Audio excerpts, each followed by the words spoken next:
Halo guys, selamat datang kembali di channel Broview. Bagaimana kabar kalian semua? Semoga dalam keadaan sehat selalu dan diberi kelancaran dalam segala aktivitasnya. Masih bersama saya Stephen yang akan menjelaskan alur cerita filmnya. Kali ini saya akan menjelaskan alur cerita film yang berjudul Revenger. Film ini bercerita tentang seorang detektif profesional yang ingin membalaskan dendamnya. Agar dia bisa membalas dendamnya, dia sengaja menjadi pria yang jahat. Hingga dia pun menjadi terpidana mati agar dihukum untuk dapat sampai menuju pulau tersebut. Seperti apakah kisahnya? Langsung saja, sebelum masuk ke ceritanya seperti biasa, siapkan apa? Ya tentunya Kopai dan Woodbray untuk menemani kalian dalam menonton alur cerita film ini. Dan sekarang kita masuk intro.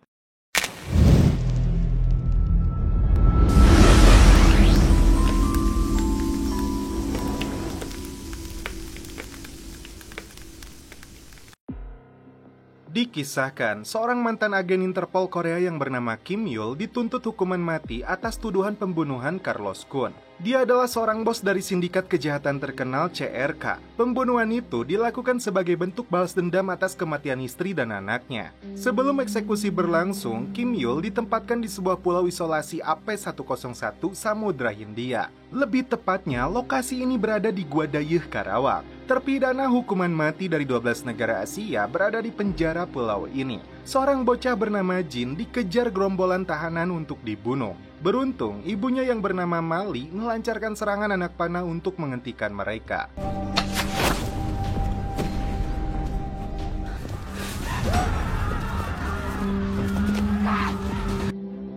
Karena jumlah mereka yang terlalu banyak, Mali menyuruh anaknya untuk segera kabur.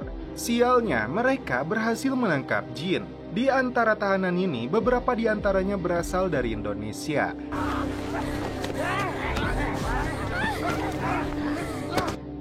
Tiba-tiba muncul sosok Kim Yul dengan mulut dan tangan yang masih terikat.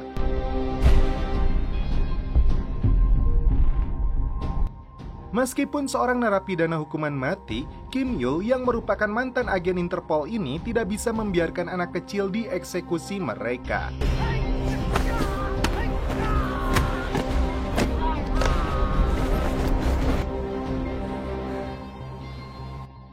Hanya dengan menggunakan kedua kakinya, Kim Yul berhasil menumbangkan mereka semua. Sementara itu, Mali tidak kuasa melawan bos dari para penjahat ini. Jin kembali mencoba untuk menolong ibunya, namun apa daya, dia hanya seorang bocah.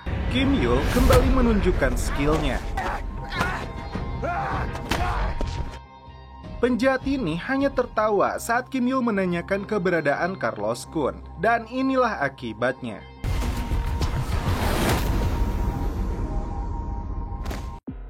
Jin meminta bantuan Kim Yul untuk membawa ibunya ke camp mereka. Dia mengatakan ibunya tahu keberadaan Kun. Setelah melepaskan ikatannya, Kim Yul membawa Mali dan Jin ke camp yang tersembunyi di dalam gua. Penguasa camp ini bernama Bao, yang sebenarnya orang bodoh dan koplak. Tak percaya kepada Kim Yul, mereka berniat untuk membunuhnya.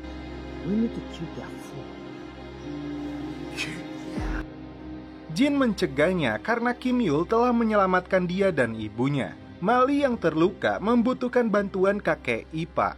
Masalahnya, si kakek ini seringkali kesurupan arwah istrinya dan untuk menyadarkannya, dia membutuhkan celepot. Setelah ingatannya pulih, tabib sakti ini membuatkan ramuan untuk menetralkan racun dalam tubuh Mali. Rupanya, Jin sengaja keluar dari camp untuk membunuh Kun, membalaskan kematian ayahnya. Kim Yul merasa tidak perlu menjawab pertanyaan dari orang bodoh seperti Bao yang bertanya alasan dia mencari Kun. Carlos Kun dan komplotannya menjadikan tahanan yang tidak berpihak kepadanya sebagai boneka yang seenaknya untuk dia permainkan. Meskipun tangan kirinya bagaikan bajak laut, satu kali pelintir saja si Bao langsung ambruk. Malam itu, Kim Yul mengenang kembali saat istri dan anaknya disandera oleh Kun. Ketika ibunya sadar, Bao dengan tengilnya mengatakan dialah yang telah menyelamatkannya dengan penuh perjuangan. Tentu saja hal itu disanggah oleh Jin, karena Kim Yul yang telah menyelamatkan mereka. Yang mengejutkan, Mali mengenali Kim Yul sebagai polisi yang telah banyak menangkap penjahat hingga berakhir di pulau ini. Mali mengatakan Kun berada di lokasi gunung berapi. Tak mau buang waktu, Kim Yul langsung pergi dari camp ini. Terungkap, Mali sedang hamil saat Kim Yul menangkapnya. Dan akibatnya, Mali harus melahirkan Jin di pulau ini. Bao kembali merayu Mali. Dia siap menggantikan sosok ayahnya. Tanpa ngaca dulu, Bao berharap mendapatkan cintanya. Di luar sepengetahuan mereka, Jin kembali kabur. Saat dalam perjalanan, Kim Yul menemukan Jin terperangkap jebakan Bagong. Jin ingin ikut bersamanya demi membalaskan dendam kematian ayahnya kepada Kun. Saat itu, Jin menyaksikan sendiri Kun yang baru sampai di pulau penjara ini langsung membantai sejumlah narapidana termasuk memotong tangan kiri Bao. Tiba-tiba, mereka menemukan seorang pria yang terluka parah yang dikenali oleh Jin. Dua orang yang berada di sampingnya ternyata pura-pura mati dan langsung menculik Jin. Sementara itu, Kim Yul menemukan boneka yang persis seperti milik putrinya. Di saat yang sama, Mali dan beberapa temannya melakukan pencarian untuk membawa kembali Jin.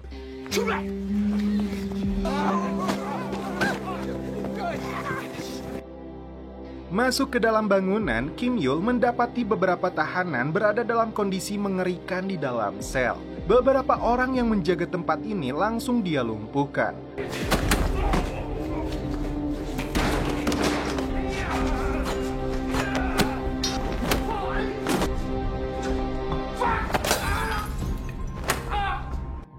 Tidak ada siapapun yang bisa menghalangi tujuannya. Kim Yul membabat habis mereka tanpa ampun. Hampir 50 orang berhasil ditumbangkan oleh Kim Yul tanpa jeda.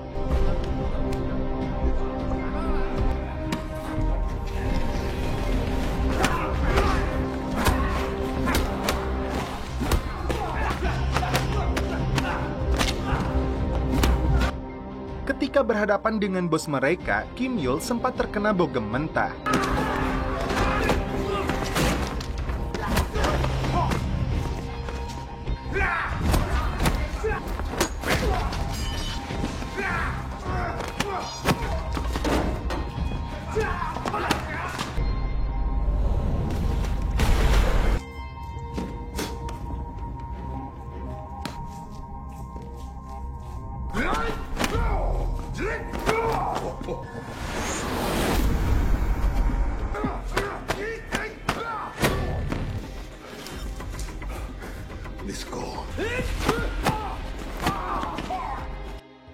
Dan akhirnya Kim Yul berhasil menumbangkan Algojo ini. Jin kembali mengingat saat ayahnya dibunuh dengan keji oleh Kun. Mali dan rombongan sampai di lokasi untuk menyelamatkan teman mereka dan membawa pulang Jin. Bao terkejut karena Kim Yul membantai anak buah Kun seorang diri. Dan inilah sosok Carlos Kun yang menggunakan perban di sekujur kepala dan wajahnya akibat dibakar oleh Kim Yul saat itu. Sekarang, saatnya dia menerjunkan seluruh anak buahnya untuk membunuh Kim Yul.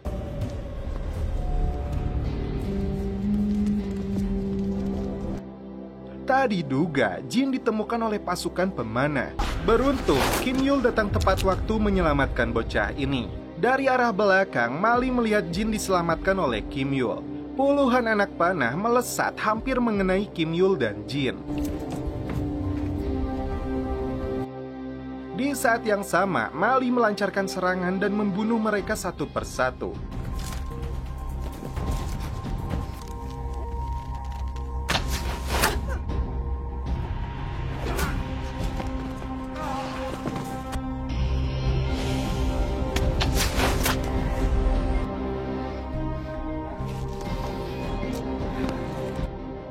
Sang leader awalnya menduga telah berhasil mengenai Mali, namun ternyata ini yang terjadi.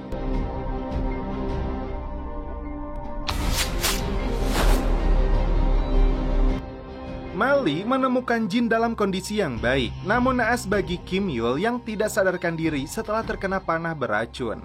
Jin minta kepada ibu dan Bao untuk membawa Kim Yul. Mereka awalnya menolak, namun setelah Jin memohon dan berjanji tidak akan kabur lagi, mereka pun membopongnya.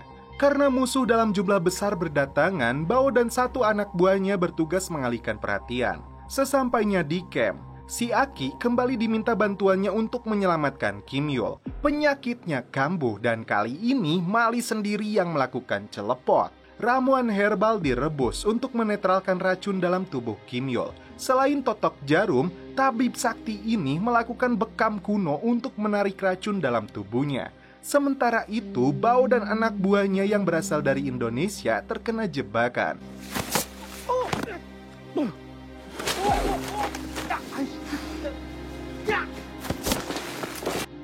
Malam hari, mereka berdua ditemukan komplotan anak buah Kun. Temannya langsung dieksekusi mati. Sedangkan Bao sendiri diperalat oleh mereka. Dia pun kembali pulang ke camp dan mencari Kim Yul untuk diserahkan kepada musuh agar mereka semua selamat. Benar saja, akibat kebodohan si Bao, camp tersembunyi ini berhasil ditemukan oleh musuh. Mali yang mengetahui ini sangat kecewa dan marah kepada Bao. Dan perang pun akhirnya pecah.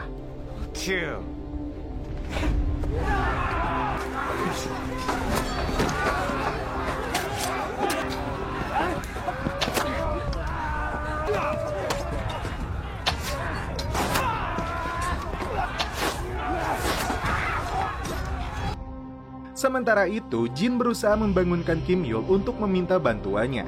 Dengan penuh perjuangan, Mali berupaya melawan mereka. Di sisi lain, Bao hanya bisa diam tak berkutik menyadari kesalahan terbesar dalam hidupnya.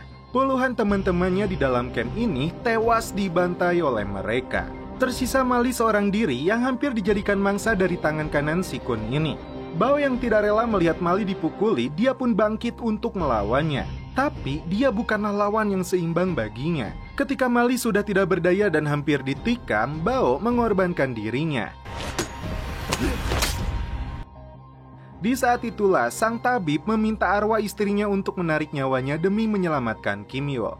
Matanya mulai berkedip dan teringat kisah lama saat Kun membantai istri dan anak tepat di depan matanya. Saat Mali akan dieksekusi, muncullah Kim Yul dalam kondisi yang masih lemah.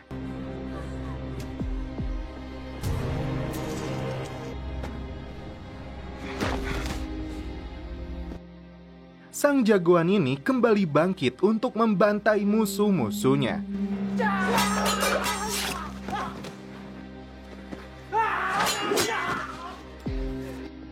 Tidak ada lagi kata ampun, mereka semua dibabat habis. Tersisa 2 orang terkuat dari komplotan Kun. Kim Yul tidak gentar untuk menghadapi kekejaman mereka.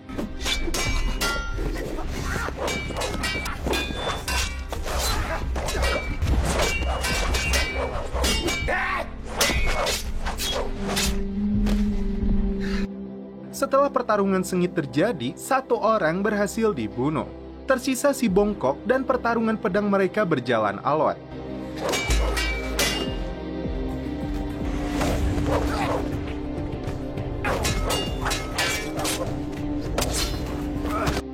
Hingga akhirnya Kim Yul berhasil menghabisinya.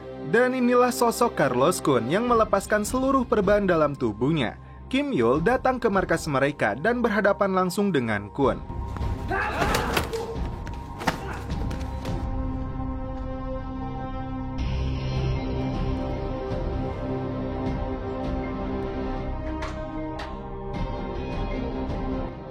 Kim Yul datang untuk menghukum mati Kun karena semua kejahatan yang telah dia lakukan, terutama kematian istri dan anaknya yang tidak bisa dimaafkan. Dan pertarungan pun dimulai.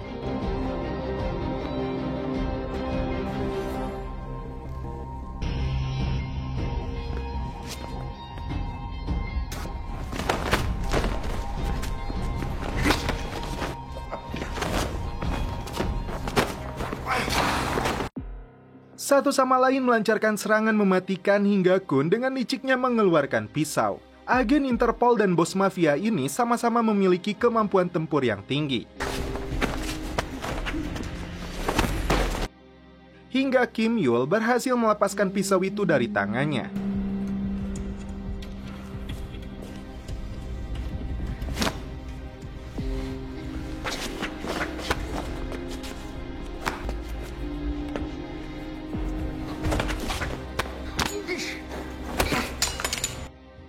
Serangan bertubi-tubi yang dilakukannya membuat Kun tidak berdaya.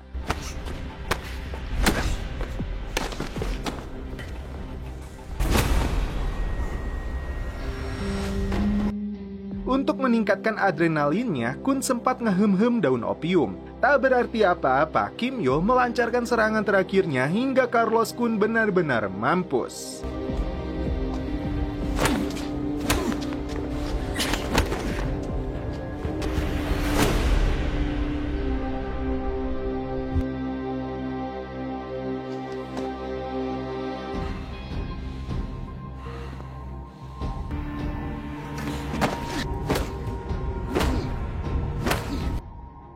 Di akhir cerita, Kim Yul berada di tebing laut dan melihat sebuah kapal yang besar. Dan setelah itu film pun berakhir. Oke guys, bagaimana menurut kalian alur cerita film dari Revenger ini? Walau sudah memasuki jenjang manula, kemampuan bela diri Bruce Khan tidak bisa dipungkiri. Pameran jurus-jurus yang efektif dan mematikan menjadikan Revenger sebuah film laga yang amat sangat nyaman untuk dinikmati. Tidak hanya pertarungan tangan kosong, aksi adu pedang maupun panah-panahannya pun memanjakan mata. Namun akan lebih memanjakannya lagi ketika kalian menontonnya dengan secangkir kopai. Suruh betul.